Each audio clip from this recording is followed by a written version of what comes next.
le Seigneur déverse sa grâce sur toi en cette journée. Que ce jour soit une source d'élévation pour toi. Ce matin, nous sommes à notre exaltation habituelle. Voilà, donc toi qui me suis sur Facebook ou sur YouTube, je te demande simplement quelque chose, c'est de partager ce message que tu es en train d'écouter. Voilà, il faut le partager pour que quelqu'un quelque part soit touché, soit visité. Voilà, donc c'est un peu cela. Je suis le prophète Michael Coré, président fondateur des églises charismatiques du Saint-Esprit de Côte d'Ivoire. Voilà, donc ce matin nous allons traiter un thème qui est très évocateur, un thème qui est très important. Nous allons parler ce matin du discernement. On va voir le discernement, c'est quoi, tout et tout. Voilà, donc vraiment sois disposé à écouter ce message. Parce que, en fait, ce pas des messages, ce ne sont pas des thèmes qu'on traite dans les églises d'aujourd'hui. Aujourd'hui, les églises, c'est la prospérité, c'est Q-Net, c'est Forever, c'est Big Coin, je crois. Voilà, donc les noms m'échappent un peu parce que je ne suis pas trop ce genre de personne. Voilà, donc aujourd'hui, les messages même que le Seigneur nous demande de prêcher ne sont plus d'actualité.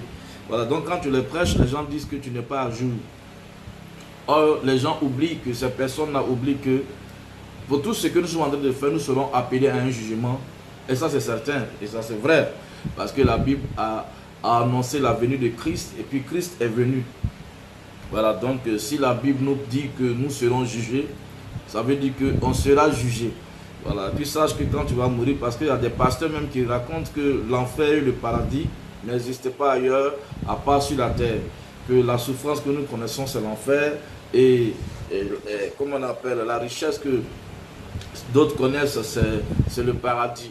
Voilà, c'est faux, parce que c'est pas biblique, ce qu'il dit, c'est pas fondé.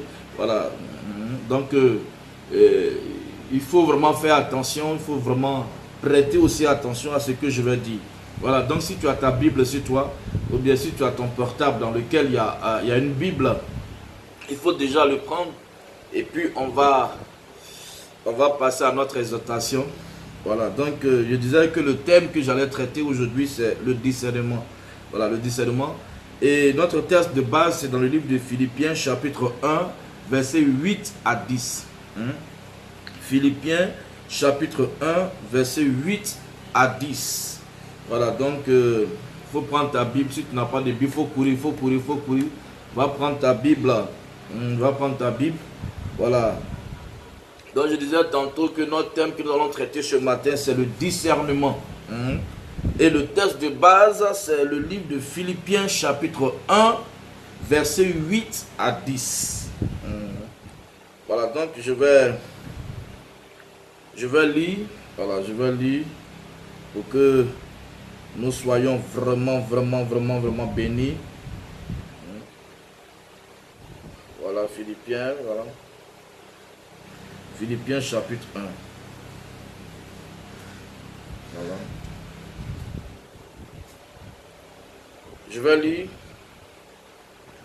Car Dieu m'est témoin que je vous chéris tous avec tendresse de Jésus-Christ. Et ce que je demande dans mes prières, c'est que votre amour augmente de plus en plus en connaissance et en pleine intelligence pour le discernement des choses les meilleures, afin que vous soyez purs et irréprochables le jour du Christ. Je vais reprendre. Car Dieu m'est témoin que je vous chéris tous avec tendresse de Jésus-Christ. Et ce que je demande dans mes prières, c'est que votre amour augmente de plus en plus en connaissance et en pleine intelligence pour le discernement des choses les meilleures, afin que vous soyez purs et irréprochables pour le jour du Seigneur. C'est tellement important. Je vais prier pour que nous puissions commencer. Éternel Dieu de grâce, je te bénis pour tous ceux qui me suivent, de près comme de loin. daigne les bénir, ouvre leur entendement pour comprendre, Seigneur, ce que tu nous reproches, ce que tu veux de nous, Papa. Je veux que tous ceux qui nous suivent, Papa, ce matin, soient bénis. Tous ceux qui nous suivent en ce jour, soient bénis, Papa. Glorifie-toi dans leur vie au nom de Jésus-Christ. Il faut les aider à plus te connaître. Merci, Seigneur, parce que ton Esprit Saint est avec moi. Oui, il oint ma langue afin que ma langue soit exercée et que tout ce qui sortira de ma bouche soit des paroles de feu, des paroles qui viennent délivrer, guérir quelqu'un. Merci, Papa. Merci pour ta présence ici. Au nom de Jésus-Christ que j'ai prié, que tout le monde dise Amen. Sois béni. Voilà, donc je vais relire. Car Dieu m'est témoin que je vous chéris tous avec la tendresse de Jésus-Christ. Et ce que je demande dans mes prières, c'est que votre amour augmente de plus en plus en connaissance et en pleine intelligence pour le discernement des choses les meilleures, afin que vous soyez purs et irréprochables pour le jour du Seigneur. Voilà, donc c'était Paul qui s'adressait aux Philippiens. Aux Philippiens, il s'adressait à eux pour leur définir l'amour qu'il avait d'abord un pour eux. Voilà, il dit qu'il les chérissait tous. Il n'avait pas de parti pris, il n'avait pas de favoritisme en lui. Il aimait tout le monde à la même façon, au même niveau. Voilà, nous qui sommes serviteurs de Dieu, Dieu nous a fait la grâce. Ce n'est pas facile d'aimer plusieurs personnes à la fois, mais nous, Dieu nous a fait la grâce de vous aimer tous à la fois. C'est pour cela que Paul était obligé de leur dire, car Dieu m'est témoin que je vous chéris tous avec tendresse de Jésus-Christ. Voilà, donc il se dit, il est en train d'expliquer à ces personnes-là que c'est grâce à l'amour, c'est grâce à Jésus-Christ qu'il arrive à les chérir tous. Grâce à la présence de Jésus-Christ en lui, il arrive à les chérir tous. Voilà, maintenant Paul va dire, et ce que je demande dans mes prières, c'est que votre amour augmente. Nous sommes dans un temps où l'amour de Dieu est en train de faiblir. Nous sommes dans un temps où on ne voit plus le vrai amour pour Dieu. Notre amour pour Dieu est en train de faiblir. Et Paul est obligé de dire que dans ses prières, ce qu'il demande, c'est que votre amour augmente de plus en plus en connaissance. Tu sais, quand l'amour de Dieu augmente, quand l'amour de Dieu grandit, la connaissance vient s'ajouter. Parce que tu fais tout pour rechercher Dieu. Tu fais tout pour le rechercher. Pour savoir qui il est, comment il fonctionne. Et qu'est-ce qu'il désire de nous. Qu'est-ce qu'il désire de moi. Qu'est-ce qu'il désire de toi. Voilà, donc l'amour que tu as pour Dieu te pousse à acquérir de la connaissance. Te pousse à acquérir de la connaissance. Voilà, aujourd'hui, si tu vois que tu n'as pas de la connaissance biblique, n'as pas de la connaissance du Seigneur Jésus-Christ, c'est parce que ton amour pour lui n'est pas fort. Ton amour pour lui n'est pas grand. Et c'est pour cela que tu as un manque de connaissance. Or, le Seigneur a dit, par manque de connaissance, son peuple périt. Si tu vois qu'aujourd'hui tout est difficile, si tu vois qu'aujourd'hui tout est compliqué, c'est parce que tu as ce manque-là, tu as ce manque d'amour. Tu n'as pas d'amour pour le Seigneur. Tu n'aimes pas le Seigneur. Et quand tu ne l'aimes pas, tout est difficile, tout est compliqué parce que tu n'as pas de la connaissance. Parce que tu sais, quand tu lis le livre d'Hébreux chapitre 11, tu vas comprendre que tous ceux qui doivent s'approcher de Dieu doivent d'abord croire que Dieu existe. Doivent d'abord croire que Dieu existe. Mais si tu n'as pas cet amour, tu ne vas pas croire que Dieu existe. Or, c'est lui qui récompense tous ceux qui le cherchent. Si tu le cherches, il va te récompenser. Mais comme tu ne le cherches pas, tu n'as pas d'amour pour lui, tu ne le cherches pas, tu n'as pas de la connaissance, ben le chercher, c'est pour acquérir de la connaissance. Voilà, donc comme tu ne le cherches pas, alors la connaissance aussi n'est pas au rendez-vous. C'est pour cela que tu as cette difficulté. Voilà, donc il a dit que votre amour augmente de plus en plus en connaissance et en intelligence. Voilà, tu sais, de la connaissance provient l'intelligence. L'intelligence est très importante pour nous qui sommes chrétiens, pour nous qui sommes enfants de Dieu, parce que l'intelligence nous permet de prendre de bonnes décisions. De bonnes décisions. L'intelligence nous permet de savoir marcher là où il faut. Quelqu'un qui n'a pas de la connaissance ne peut pas arriver à discerner, ne peut pas arriver à savoir ce qui est bon. Voilà, donc la connaissance, voilà, donc l'amour augmentera quand la connaissance pour Dieu se manifestera avec cette intelligence. Voilà, donc c'est tellement important. Voilà, plein de chrétiens ne savent pas, ils ne savent pas investir parce qu'il manque la connaissance. Or, c'est de la connaissance provient l'intelligence. Donc, ça fait que tout ce que tu entreprends ne fructifie pas. Il n'y a pas de progression, il n'y a pas d'avancée, parce que tout ce que tu entreprends selon la chair. Or, il faut entreprendre selon la connaissance de Dieu. Parce que c'est dans sa connaissance, en le recherchant, que Dieu te donne cette intelligence pour pouvoir investir, pour pouvoir entreprendre. Si tu entreprends par ta chair, si tu entreprends par tes propres connaissances, mon frère, en tant que chrétien, ça va être difficile. Sûrement, tu vas te dire, mais Bill Gates, peut-être, tu vas te dire que les savants, certains savants ne sont pas chrétiens, mais ils arrivent à investir, puis ça marche. Mais malheureusement, pour toi, là, tu es chrétien. Donc, tu ne peux pas être dans une société et puis faire ce que toi tu veux. Tu feras ce que le PDG demande de faire. Voilà, donc nous sommes à Jésus-Christ et il a dit que j'ai prévu pour vous un bel avenir. Donc, il faut lui demander, est-ce que ce que tu es en train de faire est de lui? Mais comme tu n'as pas l'amour pour lui, tu n'as pas cette connaissance en ce Dieu-là, l'intelligence ne sera jamais au beau fixe et tu vas faire ce qu'il te plaît. Or, ce qui te plaît, la Bible dit dans le cœur de l'homme, il y a plusieurs projets. Dans le cœur de l'homme, il y a plusieurs projets. Mais est-ce que, c'est que les projets qui sont dans ton cœur là, est-ce que ça vient de Dieu? Est-ce que ce sont ces projets? Parce que si tu continues la lettre, tu dis que ce sont les desseins, les projets de Dieu, le plan de Dieu, si tu veux, qui s'accomplit. Donc il faut toujours rechercher Dieu afin que Dieu te communique son intelligence. Si tu communiques son intelligence, tu vas voir que tu feras ce que lui, il demande de faire. Voilà, donc on va continuer la lecture. Au verset 10, voilà, il va reprendre. Et ce que je demande au verset 9, c'est Philippiens chapitre 1, verset 8 à 10. Voilà, donc je vais lire à partir du verset 9. Philippiens chapitre 1, verset 8 à 10. Je vais lire à partir du verset 9. Et ce que je demande dans mes prières, c'est que votre amour augmente de plus en plus en connaissance et en pleine intelligence pour le discernement des choses les meilleures, afin que vous soyez purs et irréprochables pour le jour du Seigneur. Voilà, donc, Paul, pendant qu'il les chérissait, il a profité de cette occasion pour leur dire la vérité. Parce qu'il dit que il faut qu'ils arrivent à discerner les choses les meilleures, afin que ces personnes-là ne soient pas impures, irréprochables, afin que vous ne soyez pas purs, voilà, purs, afin que vous soyez purs. Donc, il dit, afin que vous ne soyez pas impurs et irréprochables vis-à-vis du Seigneur. C'est tellement important.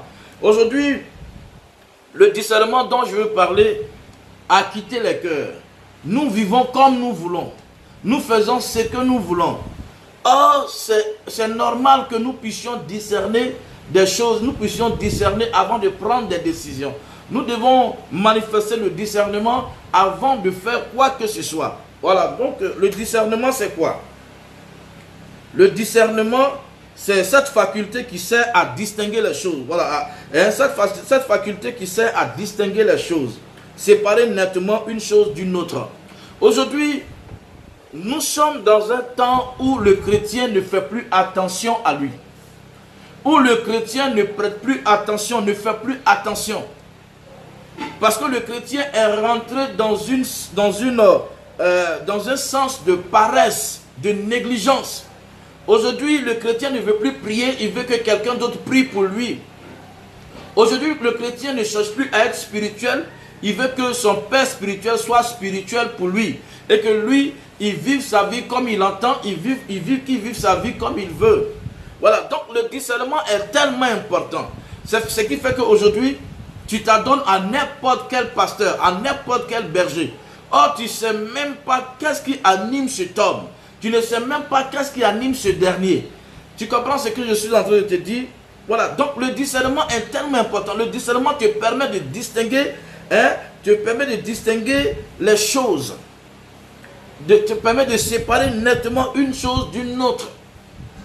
Aujourd'hui, tu écoutes n'importe qui. Tu écoutes n'importe quoi. Et ça fait que ta vie spirituelle a basculé. Tu ne cherches même pas à se manifester comme des fidèles de Béré. C'est-à-dire ceux-là qui écoutaient les prédications et qui partaient faire des recherches pour savoir est-ce que ce que ce pasteur-là, cet apôtre venait de dire, est-ce que c'est biblique? Tu n'arrives plus à contrôler les choses. Et aujourd'hui, si quelqu'un, pasteur, te dit il faut envoyer une bouteille d'huile, une bouteille d'huile avec du piment, tu cours, tu vas chercher une bouteille d'huile avec du piment qu'il écrase, qu'il met dans la bouteille d'huile. Et ça, tu vas prendre pour te badigeonner avec. Mais tu es en train de te tuer. Tu es en train de te tuer. Est-ce que tu comprends ce que je suis en train de te dire? Aujourd'hui, nous ne faisons plus attention. Or, le discernement, c'est un don spirituel que nous devons rechercher de la part de Dieu. Il nous permet de savoir aussi spirituellement le monsieur qui est en train de parler, cette femme qui est en train de parler en face de toi. Est-ce que ce qu'il est en train de dire, est-ce que ce qu'elle est en train de dire vient du Saint-Esprit ou vient d'un esprit unique ou bien même vient d'un esprit humain? Tu ne discernes pas, tu acceptes tout. Or, Paul a dit quoi? On va lire. Paul a dit, pour le discernement des choses les meilleures, afin que vous soyez purs et irréprochables pour le jour du Seigneur. C'est-à-dire, le jour du Seigneur, le Seigneur ne fera pas cadeau à qui que ce soit. Le Seigneur ne fera pas cadeau à qui que ce soit. Parce que le Seigneur te permet aujourd'hui, par son esprit, d'arriver à discerner pour savoir, est-ce que ce qui se passe là est de lui? Est-ce que ce qui est en train d'être dit est de lui?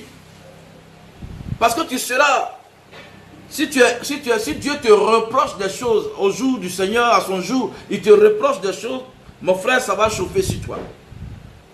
Si aujourd'hui, Jésus a dit, si vous arrivez à discerner le temps pour savoir qu'il va pleuvoir, pourquoi vous ne cherchez pas à discerner le temps dans lequel vous êtes?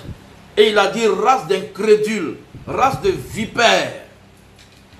Tu t'adonnes à toutes sortes de pasteurs. Aujourd'hui, à toutes sortes de prêtres. Tu t'en vas parce qu'on a dit, il y a un pasteur qui est fort ici, qui voit clair. Attends, qui voit clair? C'est le Seigneur qui voit. De par son esprit, il nous montre des choses. Alors si on te dit qu'il y a une femme qui est ici, qui voit clair, automatiquement, tu t'en vas là-bas, tu cours. Et si on t'a demandé de l'eau, tu vas partir donner cette eau-là. Moi, je ne suis pas contre... Je ne suis pas contre l'eau qu'on te demande, je ne suis pas contre la bouteille d'huile qu'on te demande. Mais seulement, il faut discerner pour savoir est-ce que celui qui est en train de parler là, est-ce que le Seigneur est avec lui? Tu vas dire sûrement tu ne sais pas discerner. Mais la seule chose, c'est d'avoir la connaissance de Dieu, c'est d'avoir l'amour de Dieu. Si tu as l'amour de Dieu, sa connaissance grandit en toi. Et quand sa connaissance grandit en toi, elle te procure l'intelligence. Et cette intelligence te permet de savoir faire la part des choses. Et quelqu'un qui recherche le Seigneur se révèle à lui. Et quand il se révèle à lui, il lui montre plein de choses. Et le Seigneur est capable de te montrer ce qui... C'est-à-dire, ce dernier-là, il n'est pas de lui, il est de lui. Je ne sais pas si tu comprends ce que je suis en train de dire. Tu vas avoir l'impression que je suis en train d'insulter des pasteurs, de dénigrer des pasteurs, de dénigrer des prêtres. Non, je ne parle pas de ça. Je suis en train de dire que il faut, toi, en tant que chrétien, il faut arriver à discerner, à savoir faire la part des choses. Et le discernement vient de l'Esprit de Dieu. Et si tu consultes beaucoup Dieu dans tes prières, tu vas dire que tu ne sais pas comment Dieu parle. Mais Dieu parle tantôt d'une manière, tantôt d'une autre. Dieu est capable de te parler en songe. Ou bien Dieu est capable de te parler par ta voisine, par ton voisin, par ton camarade, par ta camarade, par une amie, par un ami, pour dire que là où tu vas là, je ne crois pas en son ministère. Je ne crois pas que Dieu est avec lui. Mais tu veux que Dieu te parle comment encore? Comment est-ce que tu veux que Dieu te parle? Et ça fait que tu ne fais que t'adonner à des choses comme ça qui vont te conduire en enfer. Ça va te conduire en enfer, ma soeur. Ça va te conduire en enfer, mon frère. Hein, tu comprends ce que je suis en train de dire? Ces choses vont te conduire en enfer. Ça va te conduire en enfer. Fais très attention. Il faut arriver à savoir faire la part des choses. Il faut arriver à faire la part des choses. C'est très important pour toi. C'est très très important pour toi. Très important. Hein? Voilà. Très important. Très très très très très important. Parce que, regardez, le Seigneur a dit quoi dans le livre de Matthieu, le chapitre 7. Je vais lire à partir du verset 14. Gardez-vous, non, du verset 14. Hein? Matthieu chapitre 7, verset 14. Bon, verset 15 c'est bon. Verset 15. Matthieu chapitre 7, verset 15. Je vais lire. Gardez-vous des faux prophètes. Ils viennent à vous en vêtements de brebis, mais au-dedans, ce sont des loups ravisseurs. Vous les connaîtrez à leurs fruits. Cueille-t-on des raisins sur des épines ou des figues sur des chardons? Tout bon arbre produit de bons fruits, mais le mauvais arbre porte de mauvais fruits. Un bon arbre ne peut porter de mauvais fruits, ni un mauvais arbre porter de bons fruits. Tout arbre qui ne porte pas de bons fruits est coupé et jeté au feu. C'est donc à leurs fruits que vous les reconnaîtrez. Matthieu chapitre 7, verset 20. C'est donc à leurs fruits que vous les reconnaîtrez. Et au verset 21, ce qui m'a choqué, il dit, ceux qui me disent Seigneur, Seigneur n'entreront pas tous dans le royaume des cieux, mais celui-là seul qui fait la volonté de mon Père qui est dans les cieux. Voilà, c'est tellement important. Et au verset 22, il dit, plusieurs me diront en ce jour-là, Seigneur, Seigneur, n'avons-nous pas prophétisé par ton nom? N'avons-nous pas chassé des démons par ton nom? Et n'avons-nous pas fait beaucoup de miracles par ton nom? Alors je leur dirai ouvertement, je ne vous ai jamais connu. Retirez-vous de moi, vous qui commettez l'iniquité. Voilà, il y a des pasteurs même qui ne savent même pas qu'ils ont dévié. Il y a des pasteurs qui ne savent pas qu'ils ont dévié parce que, vous savez, le diable se transforme, il se déguise en ange de lumière. Le diable peut se déguiser en Dieu pour eux et ils vont penser que c'est Dieu qui est en train de les utiliser. Or, en réalité, Dieu les a quittés il y a très longtemps. Mais nous qui sommes enfants de Dieu, nous devons rechercher ardemment le discernement des esprits. Le discernement des esprits te permet de savoir si le monsieur qui est en train de te prophétiser, le monsieur qui est en train de te donner des révélations, si ces paroles-là proviennent de Dieu ou proviennent d'un esprit unique. Un esprit unique, c'est le démon. Ou bien un esprit humain, c'est le monsieur mais qui te donne des révélations par sa chair. Nous ne cherchons pas le discernement. Le discernement, c'est un don spirituel. C'est un don spirituel. Quand tu lis 1 Corinthiens chapitre 12, quand tu vas voir les dons spirituels, tu vas comprendre que le discernement des esprits, c'est un don spirituel. Et que nous devons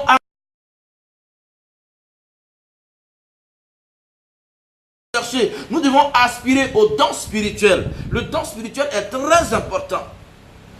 Ne dis pas non, comme toi tu n'es pas pasteur, ou bien comme toi tu n'es pas prophétesse, tu ne peux pas avoir le don de discernement. Non, tu peux l'avoir si tu le demandes simplement. Dieu va t'aider. Parce que tu sais, au ciel, quand on va partir pour le dernier jugement, personne ne va s'échapper. Tu ne pourras pas mentir. Parce que le même jour, tu seras devant Dieu.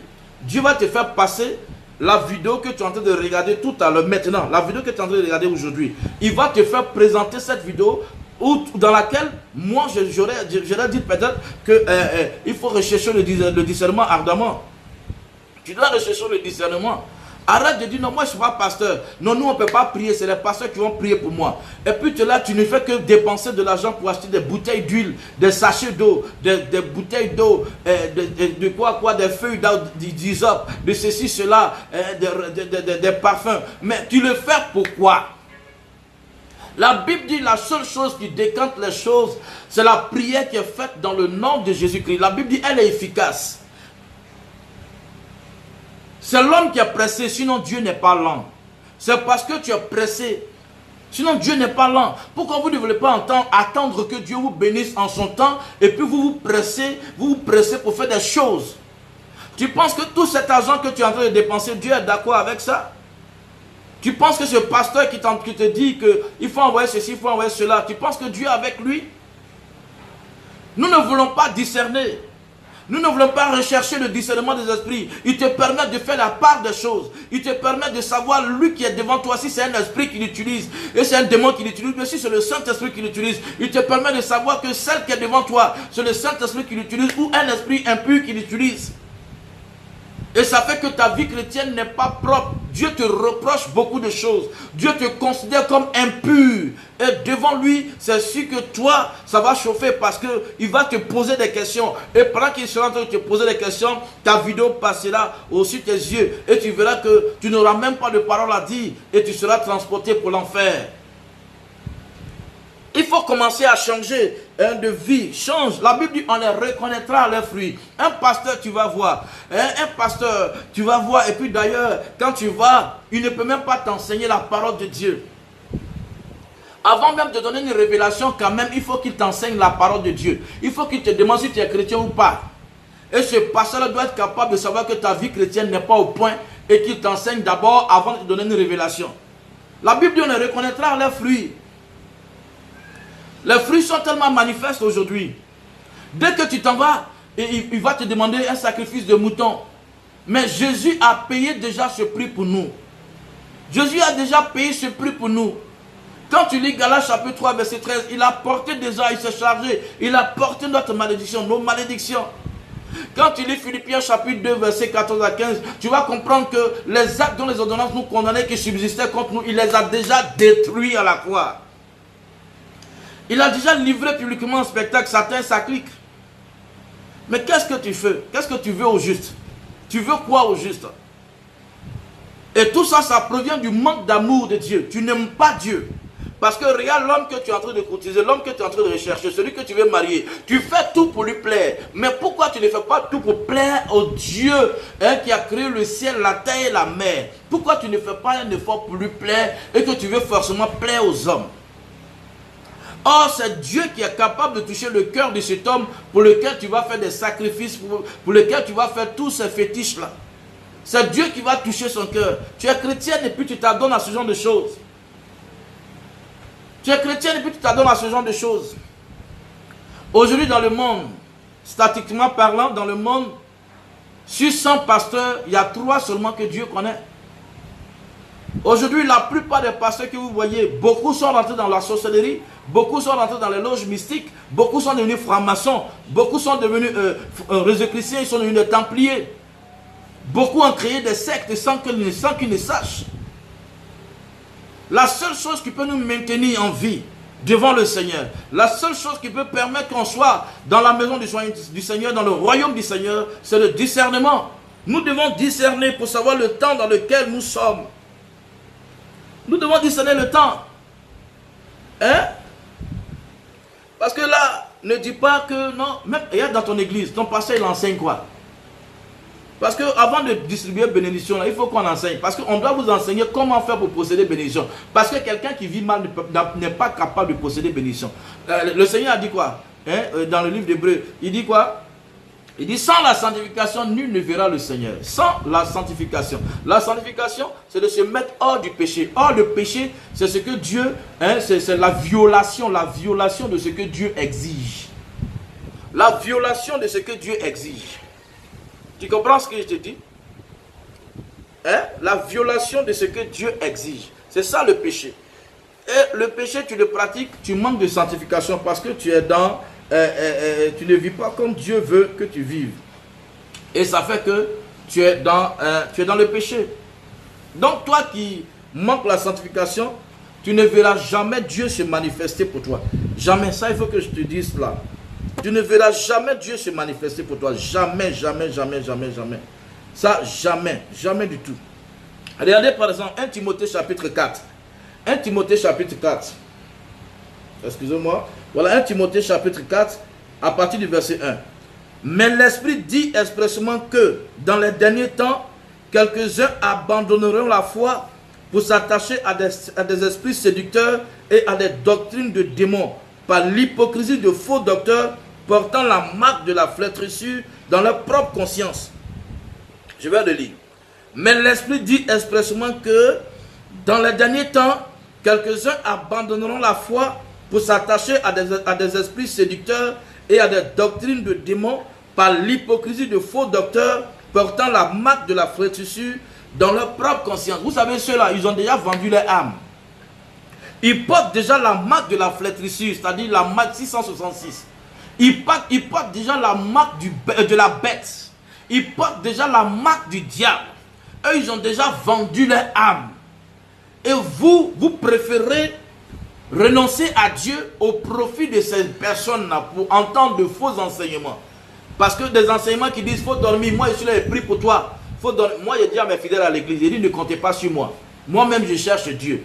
Vous cherchez Dieu. Écoutez ce que je prêche. Moi c'est parce que j'ai été convaincu quand le Seigneur m'a prêché le même message que je vous prêche aujourd'hui. Que aujourd'hui là, que je cherche Dieu. Voilà, c'est ce que j'enseigne chez moi. Pour que les enfants, nos fidèles, nos fidèles sachent qu'ils doivent rechercher Dieu. Ils ne doivent pas compter sur leur pasteur pour dire, ils doivent être couchés et puis leur pasteur sera en train de prier. Non.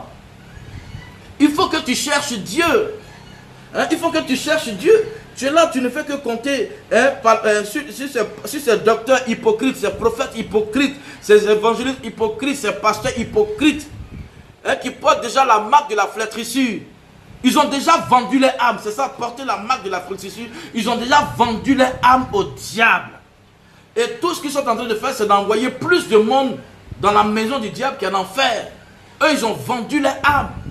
Il faut faire très attention. Recherche le discernement, mon frère. Recherche le discernement, ma soeur. Le discernement qui va te faire savoir que celui qui te parle là, il n'est pas de Dieu. Celle qui te parle là n'est pas de Dieu. Il faut rechercher le discernement. Au lieu de passer tout ton temps dans leurs bras, au lieu de passer tout ton temps dans leurs pantalons, au lieu de passer tout le temps à leur donner de l'argent n'importe comment. Cet argent, Dieu en a besoin pour son œuvre. Si tu savais discerner, tu allais savoir où tu allais déposer ton argent. Il y a des pasteurs, des vrais pasteurs qui en ont besoin. Alors comme ce pasteur-là, lui prêche beaucoup contre le péché, alors toi, tu ne veux pas le soutenir, tu préfères soutenir celui qui ne te parle pas du péché, qui te dit, il faut dormir à l'aise, il faut prendre telle eau, il faut prendre telle pommade, tu vas pommader ton sexe, il faut prendre telle pommade, tu vas pommader ton visage, il faut prendre telle huile, tu vas pommader ta partie intime. Tu préfères ce genre de personnes-là. Est-ce que c'est écrit dans la Bible ce qu'il est en train de dire? Est-ce que c'est écrit dans la Bible? Quand tu lis Jacques chapitre 1, chapitre 2, tu vas comprendre beaucoup de choses. Mais Jacques dit, hein, celui qui manque quelque chose, qu'il la demande à Dieu avec foi, sans hésiter, sans douter. Mais pourquoi est-ce que tu ne veux pas t'asseoir, fléchir les genoux pour crier à ton Dieu? Tu trouves que tu ne sais pas prier, mais Dieu t'entend. Dieu, lui, il bénit en son temps. Pourquoi tu veux que toi, Dieu te bénisse forcément dans ton temps? Pourquoi tu veux que Dieu te bénisse forcément dans ton temps? Pourquoi? Pourquoi? Voilà, donc, mais l'Esprit dit expressément que dans les derniers temps, quelques-uns abandonneront la foi. Tu as abandonné la foi. Tu ne crois plus en Dieu, tu crois à un homme de Dieu. Tu crois à un pasteur. Et tu ne jures que par lui. Même quand tu pries, tu dis au nom de tel pasteur, au nom de tel pasteur. Ça c'est quoi? Tu es en train de devenir quoi aujourd'hui? Hein? Tu t'attaches à ces esprits séducteurs-là. Il faut que tu stoppes cela. Voilà, il faut que tu stoppes ce que je suis en train de dire. Il faut que tu stoppes cela. C'est très important. Il faut arrêter ce que tu es en train de faire. Il faut arrêter ce que tu es en train de faire. Il faut arrêter ce que tu es en train de faire. Il faut très arrêter ça. Regardez, on va lire Hébreux chapitre 5, versets 11 à 12. Hébreux chapitre 5. On va lire ça. Tu vas comprendre quelque chose. Hébreux chapitre 5. Voilà, il faut prendre ta Bible là-bas. Hébreux chapitre 5. Voilà. Voilà, donc, je vais lire Hébreux chapitre 5, verset 11 à 12. Je vais lire. Nous avons beaucoup à dire là-dessus et des choses difficiles à expliquer parce que vous êtes devenus lents à comprendre. Hein? Vous êtes devenus lents. Tu es devenu lent à comprendre. Hein? Vous, en effet, qui depuis longtemps devriez être des maîtres, vous avez encore besoin qu'on vous enseigne les premiers rudiments des oracles de Dieu. Vous en êtes devenus, vous en êtes venus à avoir besoin de lait et non d'une nourriture solide. Toi qui devais être un maître, une maîtresse dans les choses de Dieu, c'est toi aujourd'hui là, qui a encore besoin du lait. Ce n'est pas normal. Tu es devenu lente, tu es devenu lent à comprendre. Est-ce que tu comprends tout ce que je suis en train de te dire? Est-ce que tu comprends? Est-ce que tu comprends tout ce que je suis en train de te dire? Tu es devenu lent à comprendre. Or, Paul dit dans Philippiens chapitre 1, le verset 9, il dit quoi? Et verset 10, il dit quoi? Il dit pour le discernement des choses les meilleures, mais afin que vous soyez purs et irréprochables pour le jour du Seigneur. Quand on te dit le jour du Seigneur, mon frère, quand on te dit le jour du Seigneur, ma soeur, c'est le jour, le dernier jour, le jour du jugement. Le discernement va faire que au jour du jugement, tu seras pur et irréprochable. Le Seigneur ne pourra pas te reprocher quelque chose. Le Seigneur ne pourra pas te reprocher quelque chose. Tu comprends ce que je suis en train de te dire? Que Dieu te bénisse. À partir d'aujourd'hui, fléchis les genoux, dis à Dieu de te donner le discernement. Mais avant le discernement, il faut d'abord aimer Dieu. N'aime pas les choses de Dieu. N'aime pas les bénédictions de Dieu. Il faut aimer Dieu d'abord. C'est pour cela que Jésus a dit dans Matthieu chapitre 6, à partir du verset 30-34 là-bas, il a dit de rechercher, verset 34, il dit, recherchez premièrement Dieu. Ça dit, le royaume et sa justice. Ça dit, c'est Dieu en fait. Et tout ce que tu veux là, ça te sera donné. Mais toi, tu ne cherches pas Dieu, hein. Toi, tu recherches plutôt les bénédictions de Dieu. Mais Dieu là, non, toi, tu n'as pas son temps. Ce qui fait qu'à l'église, dimanche, tu ne vas pas à l'église. Tu trouves des excuses, tu ne vas pas à l'église, tu ne vas pas prier. Tu veux quoi? Dis-moi ce que tu veux. Qu'est-ce que tu veux? Dis-le-moi. Tu veux quoi? On veut la bénédiction de Dieu, on veut les attributs de Dieu, mais on ne veut pas Dieu lui-même. L'amour pour Dieu va produire la connaissance. Et la connaissance, à son tour, produira quoi? L'intelligence. Et l'intelligence, en son tour, produira quoi? Le discernement des esprits. Et ces quatre éléments-là vont faire quoi? Vont produire en toi, hein, comme on appelle le ciel. Ils vont te conduire au ciel. Tu seras irréprochable devant le Seigneur et tu seras pur devant le Seigneur. Que Dieu te bénisse. Que la grâce de Dieu soit sur toi. Que la bénédiction de Dieu soit sur toi. Que sa faveur soit sur toi. Et que à partir d'aujourd'hui, Dieu ouvre ton esprit sur le discernement. Qu'il ouvre ton esprit sur sa connaissance. Il faut rechercher Dieu. Il faut l'aimer. C'est lui qui récompense ceux qui le cherchent. Il faut croire que Dieu existe. Dieu est au-dessus de ton pasteur. Dieu est au-dessus de tous ceux qui sont là. Recherche Dieu dans le secret. Passe ton temps à rechercher Dieu. Regarde comment tu es devenu froid. Regarde comment tu es devenu froide. Parce que tu voulais forcément travailler. Tu voulais forcément travailler au profit de servir Dieu. Voilà que tu as eu le travail. Aujourd'hui, tu n'arrives plus à partir à l'église. Voilà que tu as eu le travail. Aujourd'hui, tu n'arrives plus à te concentrer pour Dieu. Et tu abandonnes, tu commences à abandonner la foi.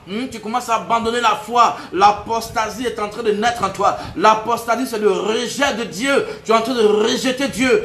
Parce que tu voulais tellement être heureux. Tu voulais tellement être heureuse. Voilà le mariage que tu recherchais. Tu t'es marié aujourd'hui, tu es devenu froid, tu es devenu froide. Aujourd'hui, ta conjointe est découragée de toi. Et c'est ça qui crée des frustrations dans ce foyer-là. Tu comprends ce que je dis? Tellement que tu voulais la bénédiction d'abord. Tellement que tu voulais être riche d'abord. Tellement que tu voulais être à l'aise d'abord. Tu as préféré être à l'aise. Tu recherchais le plaisir que Dieu. Maintenant que tu as eu le plaisir, tu as commencé à abandonner le Seigneur. Tu as commencé à délaisser le Seigneur. Repends-toi de cette vie. Repends-toi de cette mauvaise vie. Repends-toi de ce que tu as pris comme tu prends comme décision constamment. Repends-toi. À partir d'aujourd'hui, commence à fléchir les genoux et dis à Dieu que tu te repens, tu changes de vie, tu changes de situation. Voilà, arrête de partir donner des boîtes de lait à des pasteurs, des soi-disant pasteurs. Arrête, ils t'ont donné peut-être un couteau pour dire, soi-disant, tuer les démons. On ne peut pas tuer les démons avec un couteau. On ne peut pas tuer les démons avec un couteau. Le démon n'a pas peur du couteau dans ta maison. Le démon n'a pas peur de ta Bible qui est ouverte. Le démon a peur que lorsque tu ordonnes qu'il sorte dans le nom de Jésus-Christ, c'est de ça qu'il a peur. Le démon n'a pas peur de cette huile que tu utilises chez toi. Le démon n'a pas peur de cette eau que tu utilises, eau bénite d'après toi. Eau bénite d'après toi. Que tu utilises. Le démon n'a pas peur de ça. La Bible dit que dans le livre de Marc chapitre 16, tu vas comprendre verset 17 là-bas, il dit que verset 18, il dit en mon nom vous imposerez les mains aux malades et ceux-ci seront guéris. 19, tu vas comprendre que il y a beaucoup de choses qui se manifestent quand le nom de Jésus-Christ est déclaré, est prononcé. Arrête de croire ces futilités. Arrête de croire ce que tu as mis dans ton sac qu'un pasteur t'a donné, que ça va attirer les faveurs. Quelle faveur? La seule personne qui peut attirer la faveur, c'est Jésus-Christ de Nazareth quand tu lui confies ta vie.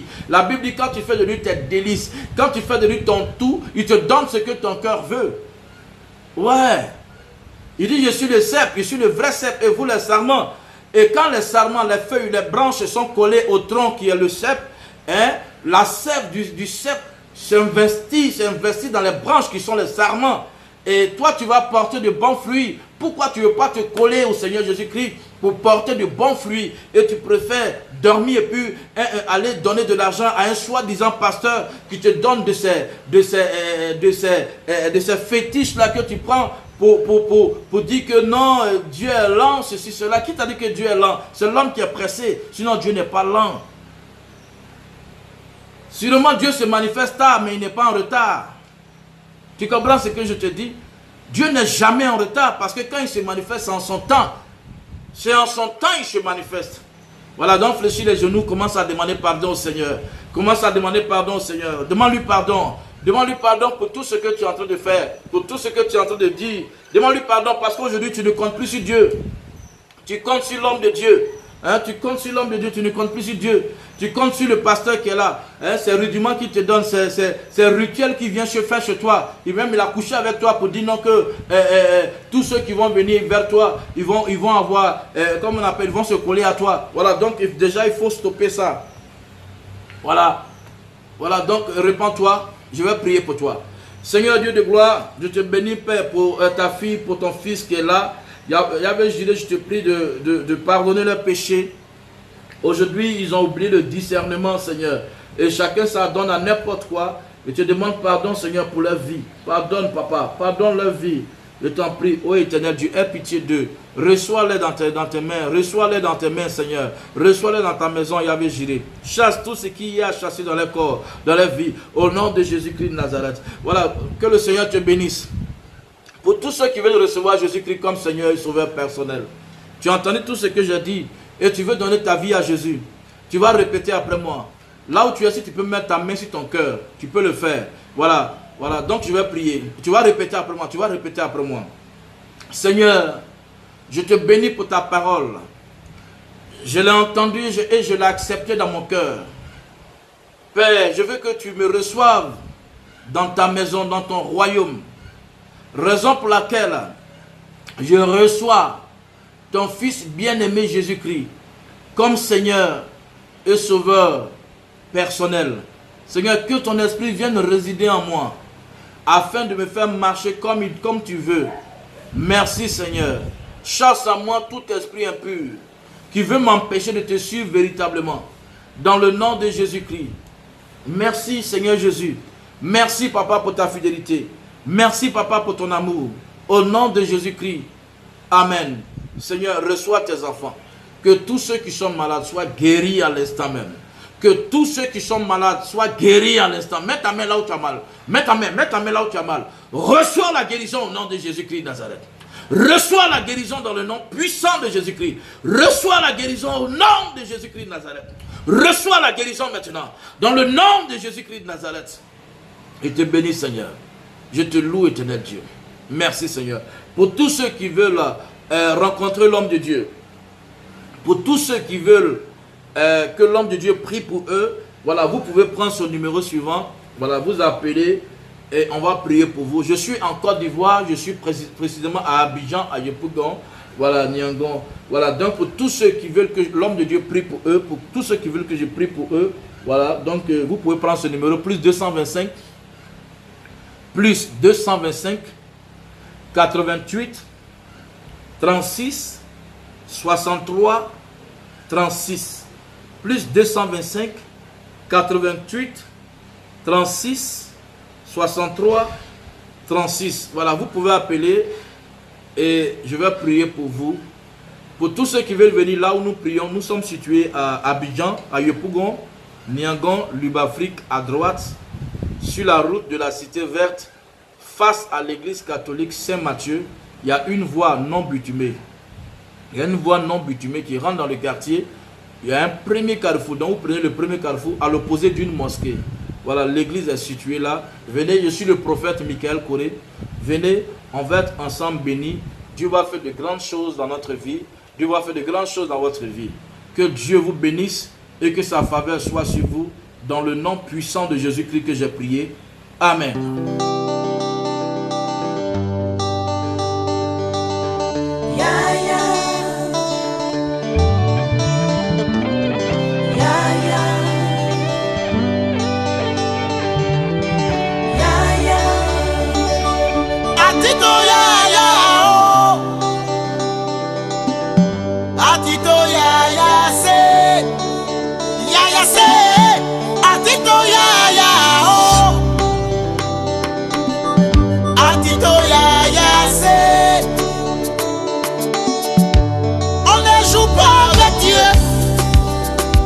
Mon ami, on ne joue pas avec Jésus.